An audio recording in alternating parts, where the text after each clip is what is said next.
السلام علیکم دوستو، میرا نام ہے بلال شکور اور آپ دیکھ رہے ہیں انفارمیٹو۔ آپ نے شاید ہالی ووڈ موویز دیکھی ہوں گی جہاں جہاز میں ایک سوراخ تباہی کا باعث بنتا ہے، بیگز اور کھانے کے ٹرے اڑتے نظر آتے ہیں، سیٹ بیلٹس مسافروں کو جگہ پر رکھنے میں ناکام ہوتے ہیں۔ خوش قسمتی سے حقیقت میں جہاز کو تھوڑا سا نقصان پہنچنے کے اتنے برے نتائج نہیں نکلیں گے، لیکن سائڈ پر ایک بڑا سوراخ ایسا کر سکتا ہے۔ تو کیا آپ میرا یقین کریں گے اگر میں آپ کو بتاؤں کہ ایک پائلٹ جہاز کو لینڈ کرنے میں کامیاب رہا جس کی زیادہ تر چھت پوری طرح سے ٹوٹ گئی تھی؟ تو اپنی سیٹ بیلٹس لگا لیں۔ اپریل 28، 1988 کو 1:25 پر ایک 19 سال کا بوئنگ 737 جو الوہا ایئر لائنز کا تھا، اس نے ہیلو انٹرنیشنل ایئرپورٹ کو چھوڑا اور ہونولولو کے لیے نکل پڑا۔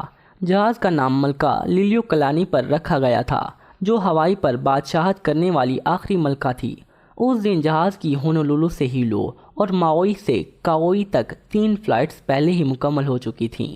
سارا سفر باقاعدہ اور معمولی تھا، موسم پرسکون تھا اور ایسا لگ رہا تھا کہ کچھ بھی غلط نہیں ہوگا۔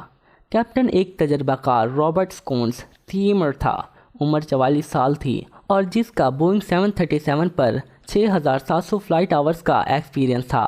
جہاں تک فرسٹ آفیسر کی بات ہو، وہ میڈلین ٹامکنز، عمر 36 سال اور جو اسی بوئنگ ماڈل پر 3500 فلائٹ آورز کا سفر کر چکی تھی۔ صبح سویرے ہونولولو میں فرسٹ آفیسر نے باقاعدہ کیا جانے والا معائنہ کیا اور اعلان کیا کہ جہاز فلائٹ کے لیے تیار ہے۔ صبح 11 بجے جہاز ہونولولو سے ماؤی اور پھر ہیلو کے لیے نکلا۔ جب جہاز اپنی منزل پر پہنچا، پائلٹ کاکپٹ سے باہر نہیں نکلے یا جہاز کا باہر سے معائنہ نہیں کیا۔ آفٹر آل اس کی ضرورت نہیں تھی اور انہوں نے ایسا کیا بھی نہیں۔ اسکیڈول کی پیروی کرتے ہوئے جہاز نے آخری معمول کی راؤنڈ ٹرپ دوپہر 1:25 پر کی۔ جہاز پر 95 لوگ تھے، 99 مسافر، 2 فلائٹ اٹینڈنٹس، 3 پائلٹ اور ایک FAA ٹریفک کنٹرولر جو کاکپٹ میں آبزرور سیٹ پر رہا۔ نارمل ٹیک آف اور چڑھائی کے بعد جہاز معمول کے 24,000 فیٹ کے کروزنگ الٹیٹیوڈ پر چلا گیا اور پھر تقریباً 11:25 پر کاہولوئی ماؤی سے 26 میل دور کچھ غیر متوقع ہوا۔ کاکپٹ پر موجود لوگوں نے ایک کریک کے ساتھ کچھ تیز آواز سنی۔ کچھ لمحوں بعد بہرا کر دینے والی ہوا کی آواز کے ساتھ بظاہر دائیں طرف چھت کا ایک چھوٹا سا حصہ ڈھیلا ہوا، جس کی وجہ سے جہاز ڈی کمپریس ہو گیا۔ لیکن بدترین بات یہ تھی کہ جہاز کی ڈی کمپریشن کی وجہ سے جہاز کی چھت کا ایک پورا حصہ مکمل طور پر الگ ہو گیا۔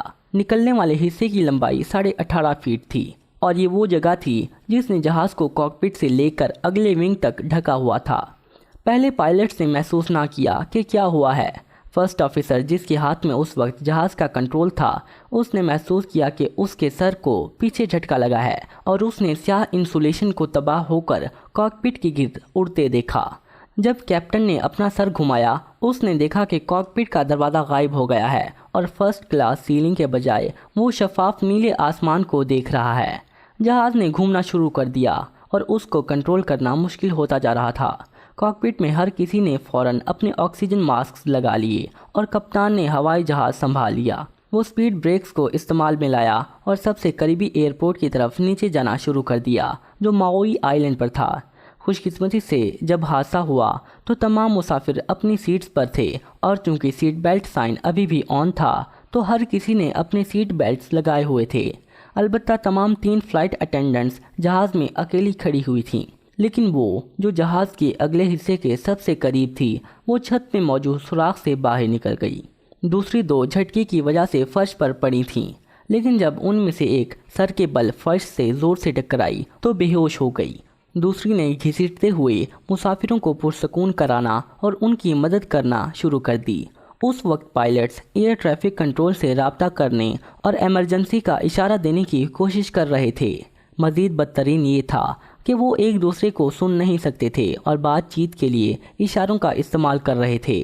وہ یہ بھی نہیں جانتے تھے کہ کیا ان کا ریڈیو کام کر گیا اور کیا وہ پیغام پہنچانے میں کامیاب رہے۔ فلائٹ کنٹرولز سلو ہو گئے تھے اور کیپٹن کو جہاز کنٹرول کرنے میں مشکل ہو رہی تھی۔ اس وقت فرسٹ آفیسر کمیونیکیشن کو ٹھیک کر رہی تھی اور کیپٹن کی رہنمائی کر رہی تھی۔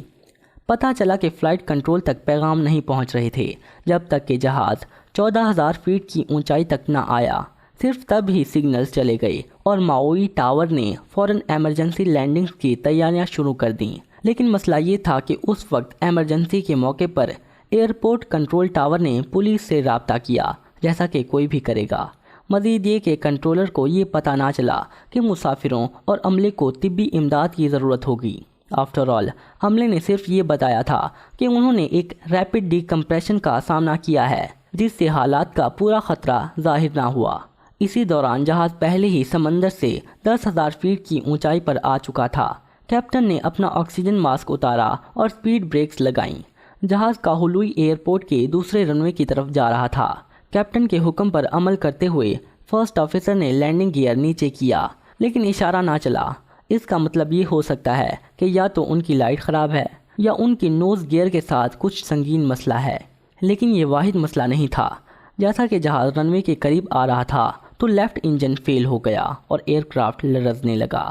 کیپٹن نے انجن دوبارہ چلانے کی کوشش کی لیکن کامیاب نہ ہوا، اور اب 1:58 PM پر ایمرجنسی کے صرف 10 منٹ اور ٹیک آف کے 35 منٹ بعد فلائٹ 243 کوہلوئی رن وے پر اترنے میں کامیاب رہی۔ سالمیت کے بڑے نقصان کے ساتھ طیارے کی لینڈنگ بے مثال کارنامہ تھا۔ جہاز کو روکنے کے لیے عملے نے چل رہے دوسرے انجن کو الٹا چلایا۔ جیسے ہی جہاز رکا، انقلاب شروع ہو گیا۔ جہاز پر موجود ہر کوئی زندہ تھا سوائے اس فلائٹ اٹینڈنٹ کے جو جہاز سے باہر نکل گئی تھی۔ اگرچہ 65 لوگ زخمی تھے، زیادہ تر لوگ اڑتے ملبے کی وجہ سے زخمی ہوئے تھے۔ بدقسمتی سے چونکہ زمین پر کوئی نہیں جانتا تھا کہ حالت کتنی سنگین تھی، زخمیوں کے لیے کوئی ایمبولینسز موجود نہیں تھی۔ پہلی والی جہاز کی لینڈنگ کے 7 منٹ بعد پہنچی اور اس جزیرے پر صرف 2 ایمبولینسز تھیں جس میں بالکل تمام لوگ نہیں سما سکتے تھے۔ یہی وجہ ہے کہ مسافروں کو ہسپتال میں کئی 15 پیسنجر ٹور وینز کے ذریعے منتقل کیا گیا جو کہ کمپنی آقامائی ٹورز کی تھیں۔ خوش قسمتی سے 2 آقامائی ڈرائیورز پیرامیڈکس ہوا کرتے تھے اور انہوں نے رن وے پر ہی زخمیوں کی مدد کرنا شروع کر دی۔ اسی دوران ایئرپورٹ میکینکس اور آفس کا عملہ وینز کو ہاسپٹل تک ڈرائیو کر کے گئے جو کہ 3 میل دور تھا۔ لکیلی صرف 8 لوگوں کو زیادہ چوٹیں آئی تھیں اور یہ سب لوگ بعد میں ٹھیک ہو گئے تھے۔ جہاں تک جہاز کی بات ہے، اسے بہت نقصان پہنچا اور یہ ریپیئر نہیں ہو سکتا تھا اور بعد میں اسے ایئرپورٹ پر ڈسمینٹل کر دیا گیا۔ چھت کا اڑ جانے والا حصہ بنا ثبوت کے غائب ہو گیا، لیکن اتنے خوفناک حادثے کی وجہ کیا تھی؟ مسئلہ جہاز کی عمر نہیں تھی۔ آفٹر آل 19 سالہ اتنا پرانا نہیں ہوتا، نہ ہی ایکسیڈنٹ سے پہلے اس نے بہت زیادہ فلائٹ آورز کا سفر کیا تھا، لیکن 35,500 فلائٹ آورز جنہیں جہاز پورا کر چکا تھا اس میں 99,680 ٹیک آفز اور لینڈنگز شامل تھیں جو کہ فلائٹ سائیکلز بھی کہلاتے ہیں۔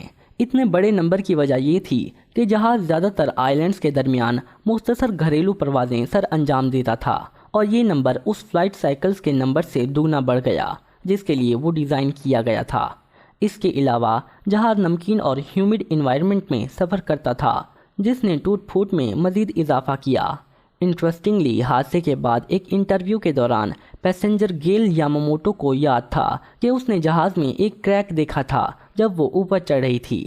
بدقسمتی سے وہ اسے دیکھنے والی اکیلی تھی اور اس عورت نے سوچا کہ یہ کریک اتنا اہم نہیں تھا کہ عملے کو اطلاع دی جائے۔ کیا آپ نے کبھی ایسے دوسرے حادثات کے بارے میں سنا ہے جو ہوا میں ہوئے؟ اگر ہاں تو ان کے بارے میں کامنٹس میں لکھیے گا، اور اس ویڈیو کو لائک، دوستوں کے ساتھ شیئر اور چینل کو سبسکرائب کرنا مت بھولیے گا تاکہ آپ کو ایسی مزید ویڈیوز ملتی رہیں۔ میں ملتا ہوں آپ کو اپنی نیکسٹ ویڈیو میں، تب تک کے لیے اللہ حافظ۔